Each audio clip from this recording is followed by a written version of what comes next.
ሰላም ጤና ይስጥልን ተመልካቾቻችን የአክብሮት ሰላምታችንን እናቀርባለን። የአማራ ፋኖ ብሔራዊ ንቅናቄ በተለያዩ አቅጣጫዎች ጥቃቱን አጠናክሮ በመቀጠል በአገዛዙ ሰራዊት ላይ ከፍተኛ ኪሳራ እያደረሰ ይገኛል። በሰሞኑ የፋኖ ትግልና በአጠቃላይም ወቅታዊ እንቅስቃሴ ላይ በማተኮር ከዘውትር ተሳታፊያችን ጋር አጭር ቆይታ አደርጋለሁ። የምንጀምረው ባለፉት 2 እና 3 ቀናት የተደረጉትን የአውደ ውጊያውሎችን መረጃ በማቅረብ ይሆናል። ወደሱ አልፋለሁ። መሳይ በዚህ 2 ቀን ውስጥ አገዛዙ እንዲሁ ባዶቅል እንደሆነ በሚናገረው ልክ ተጻሚ እንዳልሆነ የአማራ ፋኖ ብሔራዊ ንቅናቄ እየወሰዳቸው ባሉ እርምጃዎች ላይ መመልከት ይችላል። በተለይ በትናንትናው ዕለት የአማራ ፋኖ ብሔራዊ ንቅናቄ የበላይ ዘለቀ እዝና ሚኒሊክ እዝ ማለትም በወሎና በጎንደር የሚንቀሳቀሱት ሁለቱ እዞች በጋራ በመቀናጀት በአገዛዙ ጦር ላይ ጥቃት በመፈጸም ትልቅ ድል አስመዝግበዋል። በተለይ የሜጀር ጀነራል ዋንታ ባተኮር እና የላስታ ሳምነው ኮር ነብር ተወርዋሪ ኮማንዶ በጋራ ሬሽን ለመቀባበል ከላሊበላ ወደ ጋሸና እንዲሁም ከጋሸና ወደ ላሊበላ ሲንቀሳቀሱ በነበሩ ያገዛዙ በርካታ ጦር ላይ ከንጋቱ 1 ሰዓት እስከ 10 ሰዓት በዘለቀ የማጥቃት እንቅስቃሴ በአገዛዙ ጦር ላይ ኪሳራ እንደደረሰበትና በተለይ ከጋሸና የመጣውን ጦር እንኳይ በር በተባለ ቦታ ላይ ከላሊበላ የመጣውን ደግሞ የዋንታ ባተ ጦር ተብሎ ከሚጠቀሰው ቦታ ላይ በቆረጣ በመለያየት ኪሳራ እንዳደረሱበትና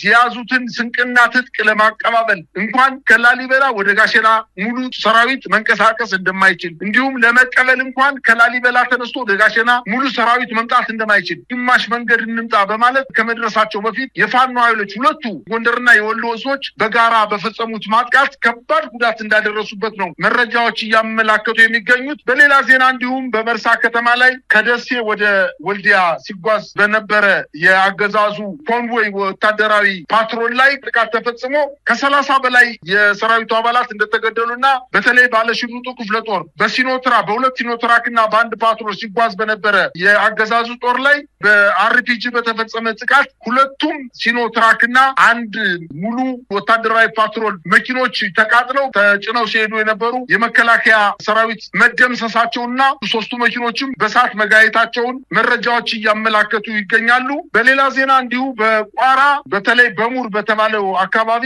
አሁንም እየተደረገ ሲሆን በዚህ ውጊያ የአገዛዙ ጦር ከደለጎ ወደ አባይ ዳር የምትባል ከተማ አዲስ ከተማ አለች። ወደዚህ አዲስ ከተማ የፋኖ ኃይሎች እንቅስቃሴ ያደርጉባታል በተባለች ከተማ በርካታ ጦሩን ይዞ ሲንቀሳቀስ የነበረ የአገዛዙ ጦር አባይ ዳር ከተማ አለችው ከተማ ላይ ከበባ ተፈጽሞበት የመጣው ሰራዊት በሙሉ ተመቶ ግማሹ ቆስሎ ግማሹ ሙቶ ግማሹ ደግሞ እጅ ሰጥቶ የቀረው ደግሞ ተበትኖ ወደ ደለጎ ከተማ እንደተመለሰና በአጠቃላይ በአገዛዙ ጦር ላይ እየተፈጸመ ያለው ጥቃት ከዚህ በፊት እንደነበረው ዝም ብሎ የነካነካ አይነት ጥቃት እንዳልሆነና በአገዛዙ ጦር ላይ ከፍተኛ የሆነ ኪሳራ እንደደረሰበት መረጃዎች እያመላከቱ ይገኛሉ። ወደ ጎጃም ስንሄድ ደግሞ በሸበል በረንታ ወረዳ የአገዛዙ ጦር በ2 አቅጣጫ ወደ ፋኖ ይዞታ ለመንቀሳቀስ ጥረት ቢያደርግም 201ኛ ኮር 64ኛ ክፍለ ጦር ጥቃት በመፈጸም የዱዋ ከተማ አቅራቢያ የመጣውን ጦር ከፍተኛ ድምሰሳ በመፈጸም ድል መጎናጸፉን አስታውቋል። በተጨማሪ የአማራ ፋኖ ብሔራዊ ንቅናቄ በላይ ዘለቀ እዝ በደቡብ ጎንደር እስቴ ወረዳ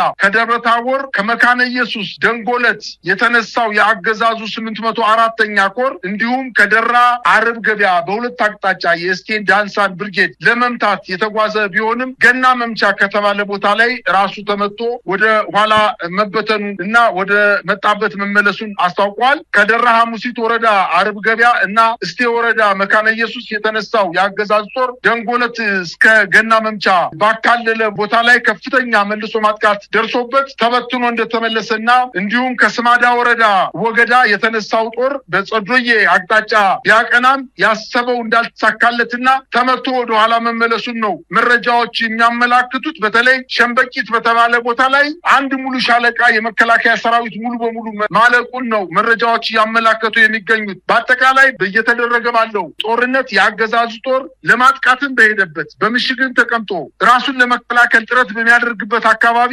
ከፍተኛ ኪሳራ እየደረሰበት እንደሆነ ነው መረጃዎች ያመላከቱ የሚገኙት። ከዚህ በተጨማሪ የአገዛዙ መከላከያ ሰራዊት አባላት 601ኛ ኮር 52ኛ ክፍለ ጦር እና 6ኛ እዝ 605ኛ ኮር 14ኛ ክፍለ ጦር በመክዳት በርካታ የአገዛዙ ጦር ከሰራዊቱ በመጥፋት ለፋኖ ኃይሎች እጁን በመስጠት ላይ እንደሚገኝና በዚህ ላይ በጣም የሚገርመው ነገር በርካታ የአገዛዝ ጦር ከኦሮሚያ ክልል በመነሳት በርካታ ቀናትን በእግራቸው ተጉዘው ጎጃም 206ኛ ኮር 34ኛ ክፍለ ጦር ወይም አብራጅት ብርጌድን መቀላቀላቸውን አስታውቀዋል። ለሶስት ተከታታይ ቀናት የፋኖ ኃይሎችን ለመቀላቀል 3 ሙሉ ቀንና 3 ሙሉ ሌሊት ተጉዘው በምስራቅ ጎጃም አብራጅት ብርጌድን መቀላቀላቸውን ይሄ የሚያሳየው ትልቅ እድል ቢያገኙ አብዛኛው የመከላከያ ሰራዊት እየጠፋ የአገዛዙ ጦር መቀላቀል እንደሚፈልግ ነው መረጃዎች የሚያመላክቱት። በዚህ በተጨማሪ ከ60 በላይ አባላት 2 ብሬን 45 ክላሽ በመያዝ ፋኖን መቀላቀላቸውን አስታውቀዋል። እነዚህ የአገው ተወላጆች በጎጃም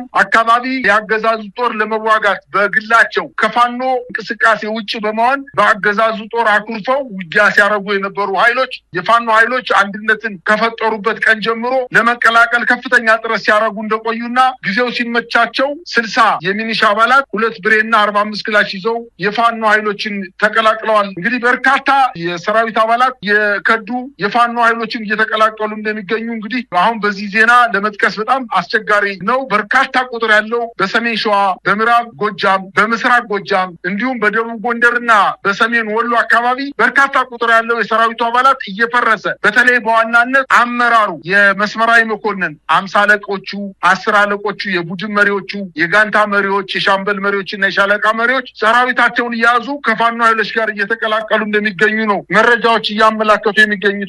ይሄ በተለይ የአማራ ፋኖ ብሔራዊ ንቅናቄ ምስረታን ተከትሎ እየከዳ ያለው እጅ እየሰጠ ያለው በራሱ ጊዜ ምድብ ቦታውን ትቶ ወደ ፋኖ መንደር እየገባ በከፍተኛ ቁጥር ሰራዊቱ እየመጣ ያለበት ሁኔታ ለአገዛዙ የጦር ሹማምንቶች ራስ ምታት እንደሆነ ይነገራል። የምስራቅ እዝ አዛዥ ሌተናል ጀነራል ማመር ተሰማ ለአብይ አህመድ ያቀረበው ሪፖርት ላይ ከአንድ እዝ ብቻ በ6 ወር ውስጥ 23000 ሰራዊት የገባበት አይታወቅም የሚል ሪፖርት እንዳቀረበ ነው የሰማ ነው። ከአንድ እዝ ብቻ 23000 ሰራዊት በጣም ከፍተኛ ቁጥር ነው። እንግዲህ ምን የቀረ ነገር አለ ነው? አብይ ምላስ ላይ የኢትዮጵያ ቴሌቪዥንና ፋና ቴሌቪዥን ላይ ካልሆነ በስተቀር የአብይ አህመድ ሰራዊት እውነት ለመናገር ራሱንም ለመጠበቅ የሚችል አልሆነም። የአማራ ፋኖ ብሔራዊ ንቅናቄ ምስረታ እንዲሁም ይዟቸው የመጣው አዳዲስ መልእክቶች በብልጽግናው መንደር ከፍተኛ ፍርሃት እንደፈጠረ በብዙ ነገሮች እያየን እንገኛለን። ሰራዊቱም ጥያቄ እያነሳ ነው። የወንድሞቻችንን ደምና አጥንት እየገበርን አስክሬናችን ሳይነሳ ጥለን እየሸሸን እረፍታተን እስከ መቼ እንደዚህ እንዘልቃለን ብለው የበላይ ሹማምንቶችን እያፋጠጡ ይገኛሉ።